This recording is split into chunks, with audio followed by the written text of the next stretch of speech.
1 লক্ষ নতুন কর্মী নিয়োগের বিশাল আপডেট 2026। আসসালামু আলাইকুম বন্ধুরা, আশা করি সবাই ভালো আছেন। আজকের ভিডিওটি ওমান গমনেচ্ছু ভাইদের জন্য অনেক প্রতীক্ষিত একটি ভিডিও। আপনারা অনেকেই জানতে চেয়েছেন ওমানের নতুন ভিসা আপডেট নিয়ে। সোশ্যাল মিডিয়া এবং বিভিন্ন সূত্রে খবর আসছে যে ওমান সরকার বাংলাদেশ থেকে প্রায় 1 লক্ষ নতুন কর্মী নেওয়ার পরিকল্পনা করছে। এই খবরটি কতটুকু সত্যি এবং কারা এই সুযোগ পাবেন তা নিয়েই আজকের বিস্তারিত আলোচনা। চলুন শুরু করা যাক। বন্ধুরা, ওমানের শ্রমবাজারে বাংলাদেশিদের জন্য যে নিষেধাজ্ঞা ছিল তা ধীরে ধীরে শিথিল হতে শুরু করেছে। ওমান সরকারের ভিশন 2040 বাস্তবায়নের জন্য তাদের দেশ জুড়ে বড় বড় প্রজেক্টের কাজ চলছে। আর এই প্রজেক্টগুলোর জন্য দক্ষ জনশক্তির ভীষণ অভাব দেখা দিয়েছে। বিভিন্ন নির্ভরযোগ্য সূত্র থেকে জানা যাচ্ছে ওমান ও বাংলাদেশ সরকারের মধ্যে উচ্চ পর্যায়ের আলোচনা চলছে যাতে ধাপে ধাপে বাংলাদেশ থেকে 1 লক্ষ দক্ষ ও আধা দক্ষ কর্মী নেওয়া যায়। বিশেষ করে যারা টেকনিক্যাল কাজে দক্ষ তাদের জন্য এই সুযোগটি হবে সবথেকে বড়।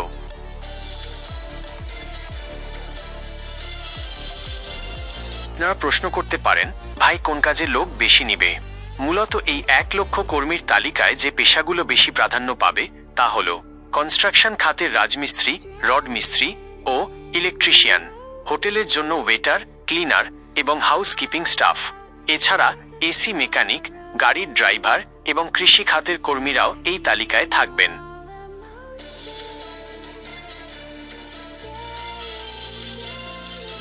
এখন একটি অত্যন্ত গুরুত্বপূর্ণ কথা। যদিও ওমান সরকার কর্মী নেওয়ার আগ্রহ প্রকাশ করেছে, তবে দালালের খপ্পরে পড়বেন না। বর্তমানে যে কোনো ভিসা ইস্যু হওয়ার আগে ওমান রয়্যাল পুলিশ এবং শ্রম মন্ত্রণালয়ের বিশেষ ক্লিয়ারেন্স লাগে। তাই যারা ওমান যাওয়ার পরিকল্পনা করছেন, 1. আগে নিজের পাসপোর্ট রেডি করুন। 2. সম্ভব হলে নিজের কাজের ওপর একটি ভালো ট্রেনিং সার্টিফিকেট নিয়ে রাখুন। 3.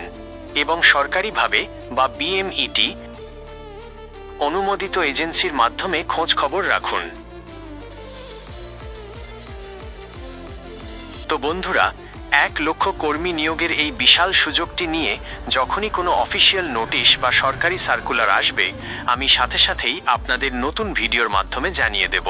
ওমান সম্পর্কে আরও কিছু জানতে চাইলে নিচে কমেন্ট করুন। ভিডিওটি ভালো লাগলে লাইক দিন এবং ওমান প্রত্যাশী বন্ধুদের সাথে শেয়ার করুন। আজকের মতো বিদায় নিচ্ছি। আল্লাহ হাফেজ।